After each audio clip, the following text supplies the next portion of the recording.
Hello dear students, welcome once again. Myself Vijay Spatali, Assistant Professor in Swami Sajananda Bharati College of Education, Srirampur, Ahmednagar. Today we are going to learn about core elements and it is a part of B.Ed course 107 Pedagogy of School Subject English. Before learning of core elements, let's focus on history. And in 1986, new education policy was formed and it was decided to include all the core elements in our curriculum. So that we can say that education plays prominent role in human life and development of the country. So that our young generations are so precious resource of our country, and as a citizen of India, we should live ourselves so effectively, and we have to accept all the technology in our life, and we should have the thirst of learning new things in our life, because we need to format our all education systems to meet the requirement of coming centuries. Everyone knows about the many commissions were formed in Free India. In 1952-53, Mudaliar Commission was formed. In 1964-66, Kothari Commission was formed. In 1992 and in 1986, new education policy was formed. And at present, we are about to know about national education policy, that is 2020. In this new education policy in 1986, we may see in this picture that 1968 and 1986. In 1968, Indira Gandhi played an important role, whereas in 1986, Rajiv Gandhi, he also played an important role. In 1992, Prime Minister P.V. Narasimha Rao, and in 2020, Prime Minister Narendra Modi, they are about to change the scenario of national education policy, and we are about to change our education system for the sake of give image to India at the world. Before formation of this national education policy in 1986, Prime Minister Rajiv Gandhi was addressing to the state education ministers in August 1985, where he stated that the world is progressing tremendously rapidly. The only way that can keep India abreast of this progress in a solid ground on education for all our people. How are we going to prepare the nation to meet the challenges of the latest and newest technology as it comes? Means Prime Minister Rajiv Gandhi was forcing to adopt science and technology in our education system, because we should not have the traditional way of learning, traditional way of teaching, and if we have the new policy, newest technology, only then we can race to the rest world and rest countries of the world. So that in these remarks were the suggestion that education policy must be reformulated to prepare India to enter in 21st century. Then the systematic steps were taken to involve the people from various fields in the formulation of this policy, that is National Education Policy 1986. In this policy, the challenge of education draft was prepared by the educationist, and it was circulated among the industrialist, educationist, educated women, as well as among the education conscious citizen. Means in what way we have to change in our education system, and many discussions were taken places in those years, and many discussions were collected together, and finally national education policy was formed, and there were 23 subjects were discussed in national education policy. First one is that education for women's equality, then education for scheduled caste and other backward class. As you see that these are the pictorial forms where 23 subjects were included. Means there is equality between man and woman, then education for handicap, then inclusion of sports, then inclusion of technology. Means if we find these 23 subjects on the slide, you may see that sports, physical education and youth, early childhood care and education, cultural perspectives and implementation of language policy, education for handicapped, education for minorities, then delinking degrees from job, evaluation procedure and examination reforms, teachers and teacher education, management of education and rural universities and institutions. Means, dear student, whatever discussions will take place in those years, they have given prominent support to these different 23rd subjects, because it was a demand of everyone that we need to include all these subjects for the sake of development of our country. So that the main characteristics of new education policy are briefly as follows. See that out of these common 10 plus 2 plus 3 pattern of the educational system. Second one, education for equality, continuous education, protecting the cultural tradition, development of human resources, vocationalization of education, development and utilization of national resources, involvement of people in education, trace on physical education and work experience, education for healthy democracy, national integration and secularism, and last one, 10 core elements in the curriculum. Means these are the main characteristics of new educational policy stated in 1986. So that today we are about to see these 10 core elements in the curriculum. Why 10 core elements in the curriculum? Because as you know that India is the country, although it is free, but India has great threat of, or there are many factors, many forces are there, they are about to break the unity of our country. So that for considering these core elements, we are about to have the unity in diversity. So that we have to transfer these core elements among the students through proper content with the help of reading or teaching the books or content in different schools at different levels or to various students. So that why should we follow these ones? Because we need to keep the unity in diversity. Then we do find the racial, geographical, cultural, historical, economical and linguistic diversity, so that there should not be any kind of racism between two people or among the people of society. So that there should not be wall between two culture, there should not be any kind of discrimination, so that curriculum has to meet the needs and requirement of the local people, so that at the same there are common needs of people at large. On the basis of these needs, some core elements are to be included in curricula of various stages in all the state, so that the aim of this one is only to have the unity in diversity. We have to be so integrated.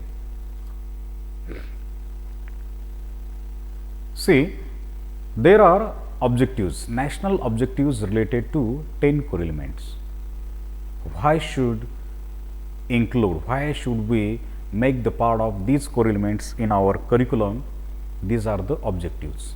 See, to create the understanding among the students regarding the diverse Indian culture and her heritage. Means it is the need of every teacher, and he has to or she has to explain that although we are different from each other, but we should respect, we should understand the diverse Indian culture and her heritage. To nurture the national spirit and national pride in the minds of students. Okay, means this objective really tells us that there should be national spirit. Who are you? Yes, I am Indian. Do you have duties? Are you free? Yes, I am free because I am living in free country, that is India. So that national spirit and national pride must be inculcated in the minds of students. Third objective is to inculcate national and social unity in the minds of student. Yes, when there is society, there will be formation of good nation. So that this should be inculcation. The nurture of nature and atmosphere, and to become habituated to economize the power. Fifth one, to become acquainted with progress and development of scientific and technical knowledge in India. Means for the development of our nation, every student must adopt or accept the scientific and technical knowledge, because this knowledge will definitely take you to the top of the world, and so that India should not remain behind from other countries. To create understandings in the minds of students regarding rights and duties of citizens, as well as create high regard for Indian Constitution. Yes, Indian Constitution is a holy scripture for democracy, and we are living in democratic country where we should respect, obey the rules and regulation of Indian constitutions. It is our duty to transfer such rules and regulations among the students to make uniform nation. And seventh one is that to know the problems arising out of rapid population growth and social and economical inequality. It can thus clearly be seen that there is no difference between these objectives and the core elements. India is second most largest population after China, and every student must understand the problems arising due to such type of rapid population growth and social and economic inequality. There is inequality in society because population is there. See, these core elements help in bringing about the synthesis of Indian people into one strong unit. Why should we follow core elements? Because these core element helps us to preservation of diversity, promotion of unity, teaching of values, and useful for achieving educational objectives, development of personality, and molding the nation. Means after learning all these core elements, we are here to preserve of our diversity. We can promote our unity. We can teach the various values to the society or to the world, or these core elements are very useful for achieving educational objectives, and educational objectives are different from each level and development of one personality. When there is a good citizen is a developed personality and molding of the nation. No one can enter in the nation. No, there will be no any kind of threat from the outside to break the unity, to break the integration of India. So that there are 10 core elements: history of India's freedom movement, constitutional obligations, content essential to nurture a national identity, India's common cultural heritage.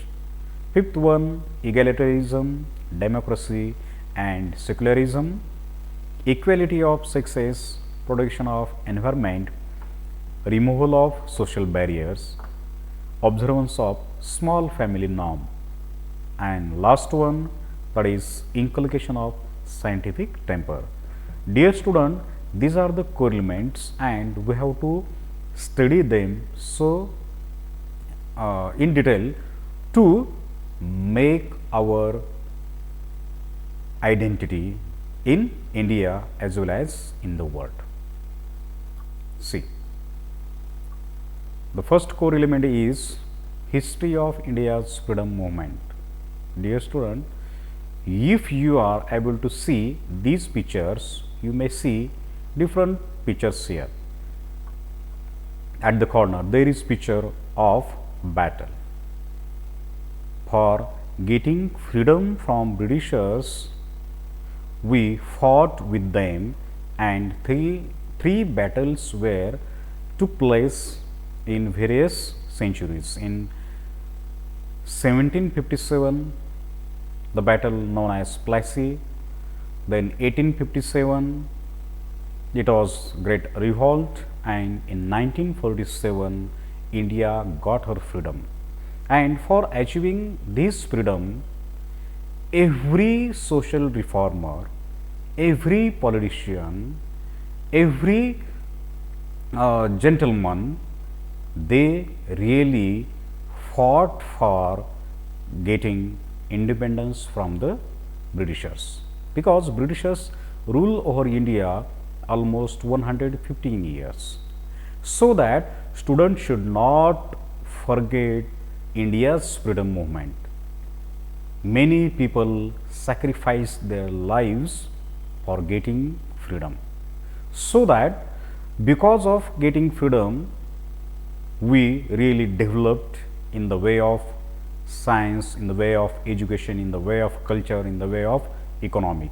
For development in every aspect, there is need of freedom, and these people really gave their life. Bhagat Singh, Pandit Jawaharlal Nehru, Netaji Subhash Chandra Bose, Rajendra Prasad, Lal Bahadur Shastri, Bal Gangadhar Tilak, Gopal Ganesh Agarkar, Sardar Vallabhbhai Patel. These renowned great personalities, they have only fought for the independence, and so that it is the duty of teacher to inculcate the India's freedom movement in the minds of students. They should realize how many people have given their life. There was bloodshed, innumerable sacrifice of people from the social strata, and although these people were from different states, different religion, they have different language background, but for the sake of getting freedom, they come together under the tricolor and they fought bravely. So that in 1942 there is Quit India movement, and after getting the freedom, there was news in those days in the Hindustan Times, India independent, British rule ends. Means students should not forget history of India's freedom movement, and such examples are also there in the books, and curriculum is formed according to it. Content is also selected according to the level of students, because there is great attempt to inculcate such type of core elements among the students. Second one is that constitutional obligations. Everyone knows about that. Every religion has its own holy scripture. Likewise, we are the people of India. We are living in free India, and India is known as the democratic country, where holy scripture of democratic country is Constitution of India. Indian Constitution is written by Dr. Babasaheb Ambedkar, and who has written this Constitution of India by including many rules and regulations how to behave in society, what are the duties and responsibilities of any citizen, and how to have the ideals, how to have the aspirations, hopes, and how to build a society. Means we need to form the citizen. There are the different duties and responsibilities of the citizen, and a good citizen is the product of good education system, product of Constitution of India, so that whatever is good, whatever is bad, we can differentiate on the basis of Constitution of India. And for this one, Constitution of India has given us justice, feeling of liberty, equality, patriotism, and we, the feeling of we, the people of India, not me, but we. It's the feeling of ourselves, it's the feeling given by Constitution of India. So that there is equality, equality in right. There is no discrimination between man and woman. There is right of equality.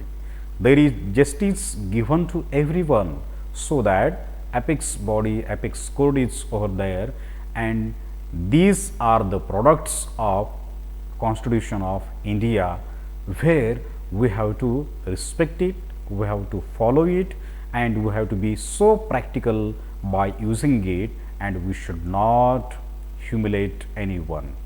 We should respect every citizen, and we have to do as a citizen of India, because people of India, they are known for their citizenship, and such rules are taught by Constitution of India to us, so that it is the holy scripture for democracy. In this Constitution of India, there are fundamental duties which are stated in Article 51A to defend the country from the threat of outsiders. Then abide by the Constitution, respect and national flag and anthem. We have to respect our national flag, that is tricolor. When there is anthem, we have to stand over there for 52 seconds, because by standing over there, when you are about to pass, when you are listening national anthem, it's your duty as a citizen to stop for 52 seconds, because it's the respect to the national anthem and respect to the nation, respect to the society. After that, we have to be so integrity, or you have to maintain the unity and integrity. Although there are many religion, many caste, rituals, traditions are there, colors are there, but we are Indian in nature. We are Indians, and there should not be any kind of wall between me and other people, so that we have to have the value, and we have to preserve the rich heritage. Means from Kashmir to Kanyakumari, from Assam to Gujarat, whatever states are there, whatever languages are there, whatever culture is there, whatever festivals are there, we have to respect them, and we have to be so powerful towards fundamental duties. Third one is content essential to nurture national identity. If we see this picture, there is vertical Indian. Okay, what is Indian? Nurture national identity.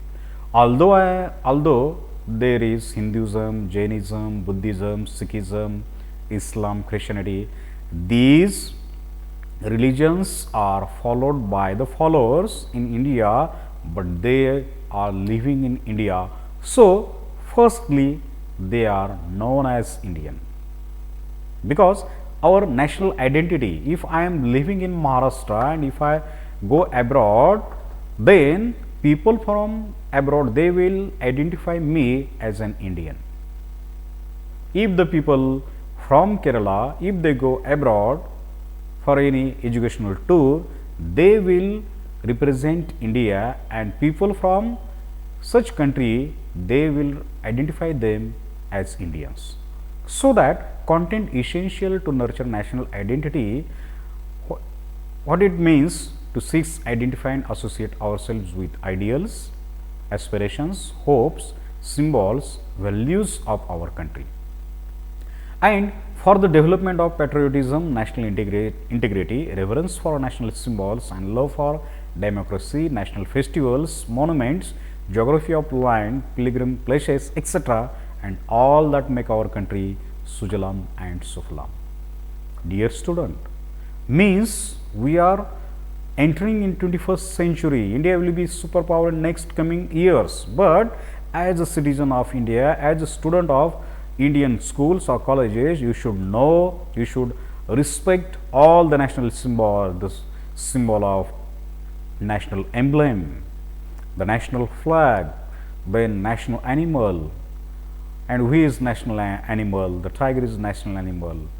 Then hockey is the national game of India. National fruit is known as mango. The national flower is known as lotus, and national tree is known as banyan tree, and national bird which is known as peacock.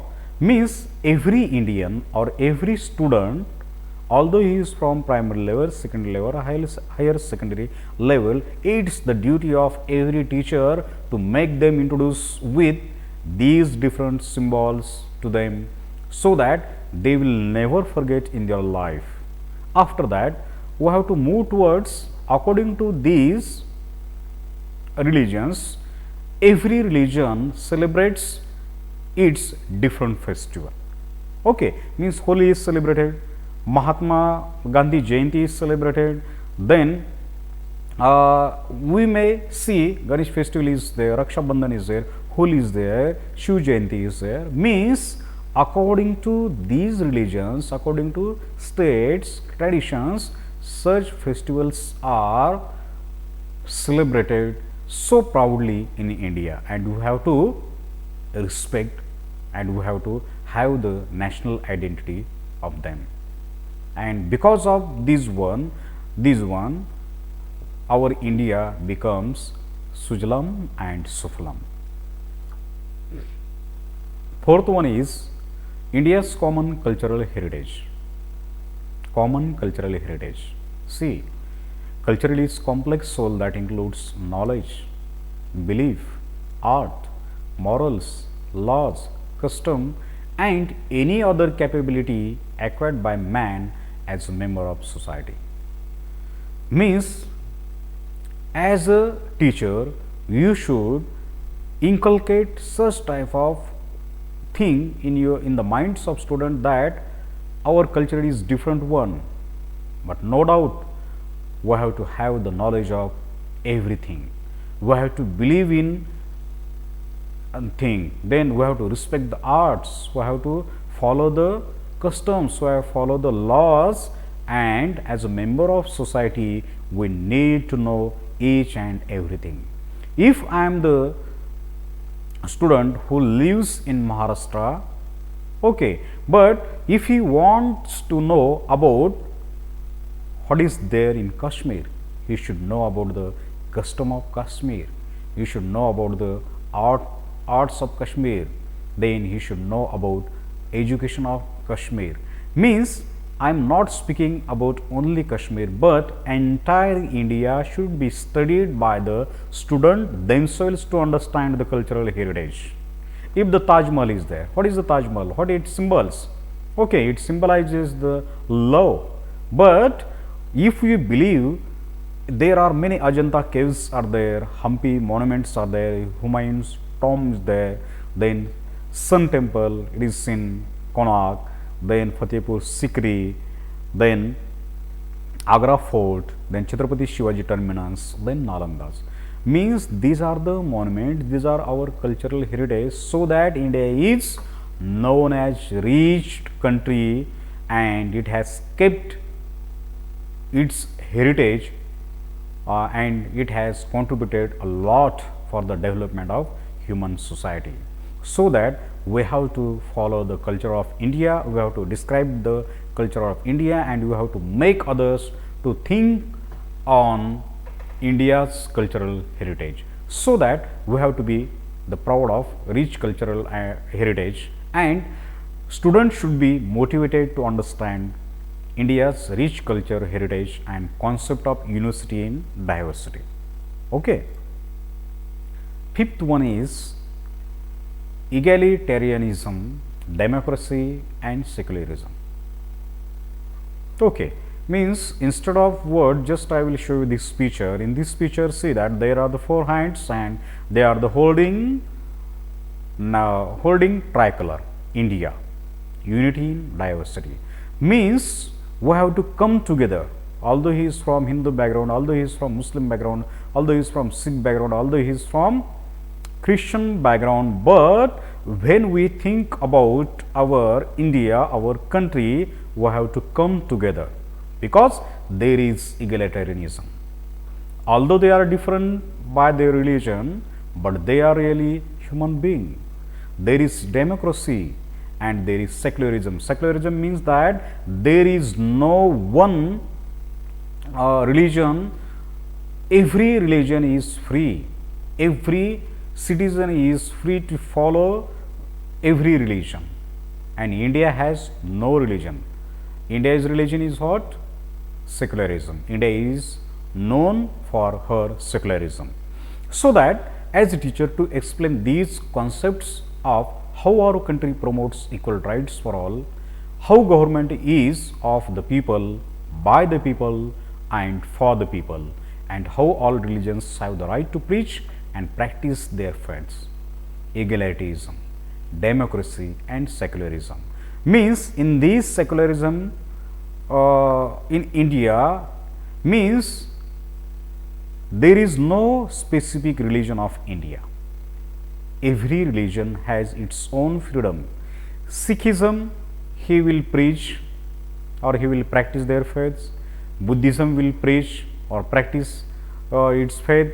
If the Hinduism is there, then it will, or people or whatever priests are there, they will preach and practice their faiths. So that this is main important core elements in our curriculum, that egalitarianism, democracy and secularism. Means before these one, nation is important for us. First nation and then human being, or first nation, then human being and then selflessness. After that, sixth one is that equality of sexes. Even in 21st century, there is discrimination between man and woman. Equality of sexes means importance is given only to the men, and women are always degraded, they are discouraged, and no equal facilities are given to them. So that to inculcate such type of core elements among the students, we need to have the equality of sexes. We have to tell them that there should not be any kind of discrimination between two on personal or professional grounds. Okay, means right now you may see that in old age, before, in many decades before, dowry system was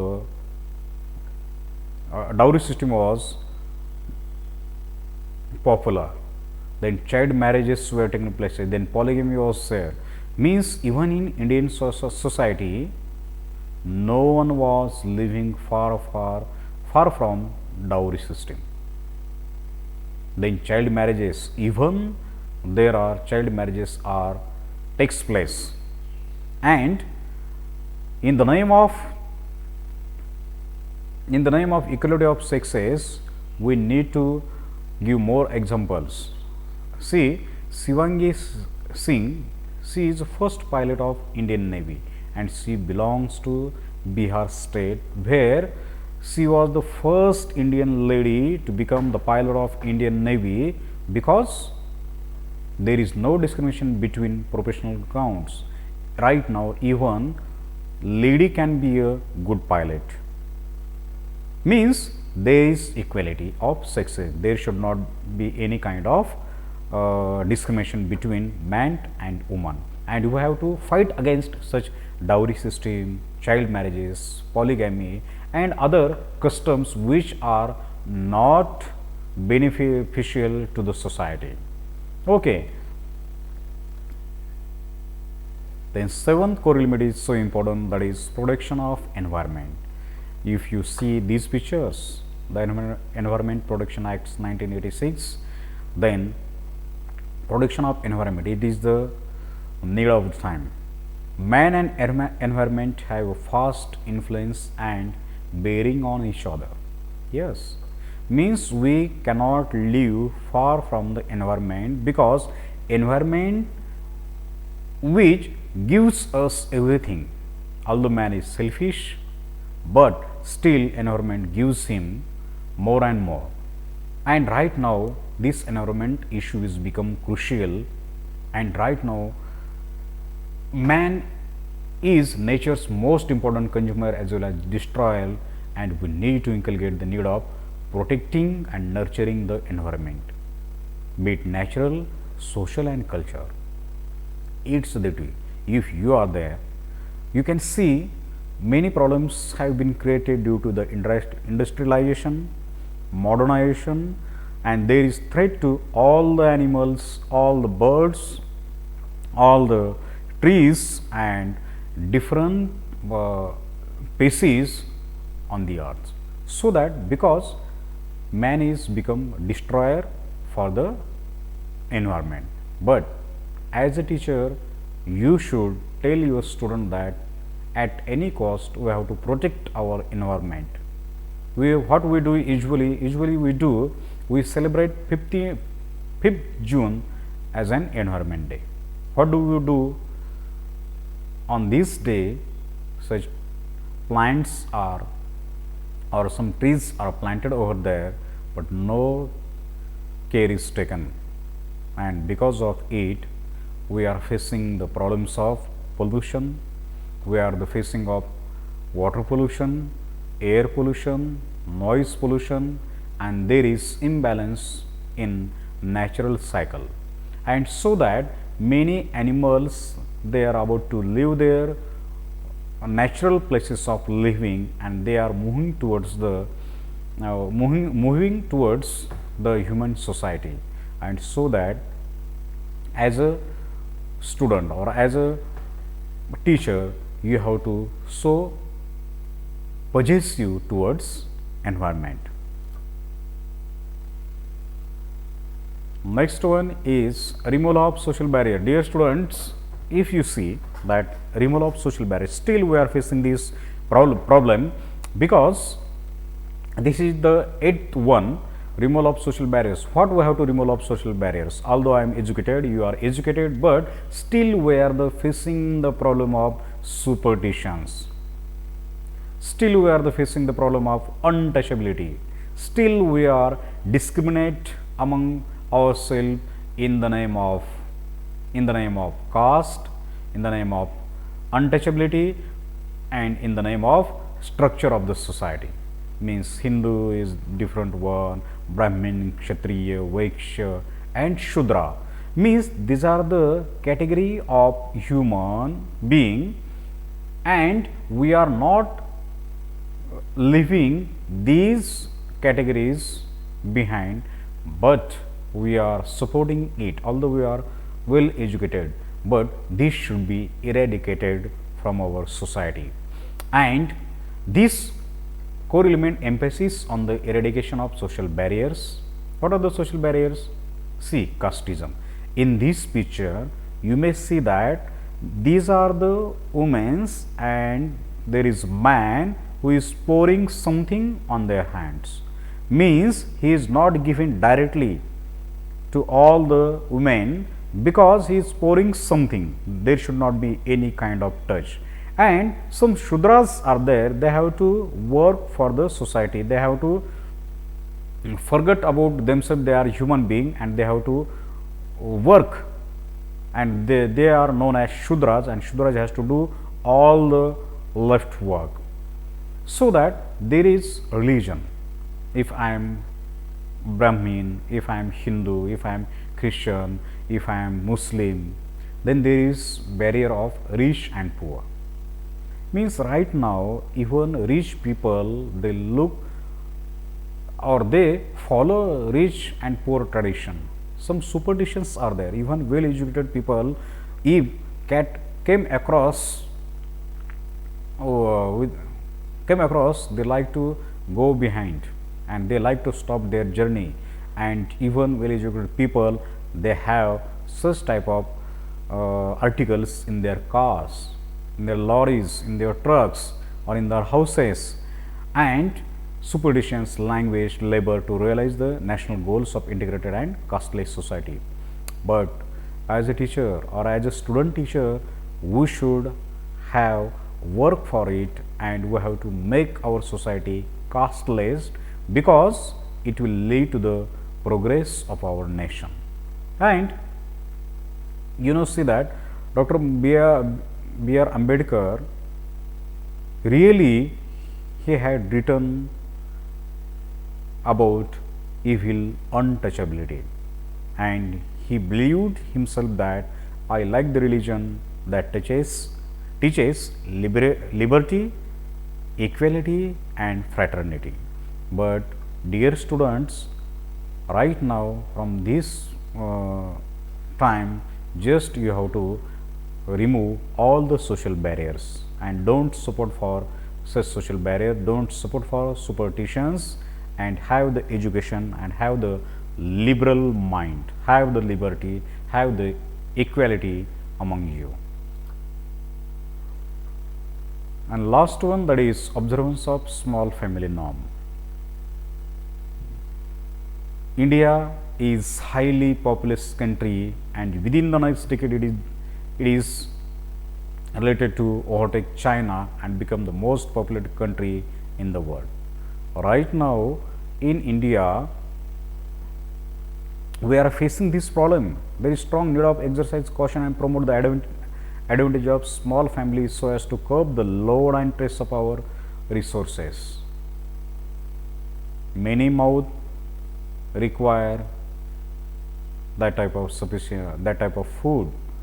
If the if the small family is there, the such type of family live their life, and they will be, or such family will be known as happy family. Small family is happy family, and where there are more numbers in, or if the members are outnumbered in the family, the person who is, suppose the person, if the father is there, if the mother is there, and if they have more than 2 children, then they have to work day and night, and they have to work and they have to earn for the fulfillment of the needs of their children, and they are not about to live their life happily. And because of overpopulation, we are facing many problems. Okay, so that as a student or as a student teacher, we should follow these things, and you have to promote all the advantages of family, small families in the society, and we should not have the blind faith in your mind. And the last one is that inculcation of scientific temper. This core element aims to develop the ability in us to think rationally, objectively and scientifically, and adjust to new circumstances, and not just go by blind belief and superstitions. Inculcation of scientific temper means 21st century is known for the science only, and if there is explosion of knowledge, and if everything is proved by science, many experiments are done, inventions are there, and scientists are taking a lot of efforts, so that we should not have believe in superstitions. Okay, means we have to think rationally. Likewise, Narendra Dabholkar, he was the person who taught all the people from the society not to go behind or not to follow the superstitions, and for this sake just he has sacrificed himself, because in society many superstitions are followed. See, this is one picture, that is superstition and scientific reason. There are there are some chilies and there is lemon, but one object is there, okay, but different views are there. The person who believe in superstition, what will they say? Using lemon and green chilies on shops to divert buri nazar. Means, is it the symbol of buri nazar? It is not good or bad omen. But in scientific reason, the thread used to pierce chilies and lemon absorb the acid and repels flies and insects away. See, means the shopkeeper, if he follows this superstition, he will never know about the scientific reason of these green chilies and lemon. And if he is more superstitious, he will follow or he will let others to follow these things. But the person who believes in scientifically, definitely he will develop himself and definitely he will be helpful in the development of nation. So that, dear student, these are the core elements, and it should be your duty that you have to follow in your day to day life. And as a teacher, all students will approach to you from various, they will have various backgrounds, and so many people, so many students will poor, so many will rich, so many from good family, so many from ordinary family, and so that you have, it will be your duty to make them understand these core elements. These core elements are not for taught, but for to implement in your practical life. With this, I would like to conclude this lecture. If you have any suggestions, if any query, you can directly contact to me. Thanks for listening this lecture. Thank you very much. Thank you.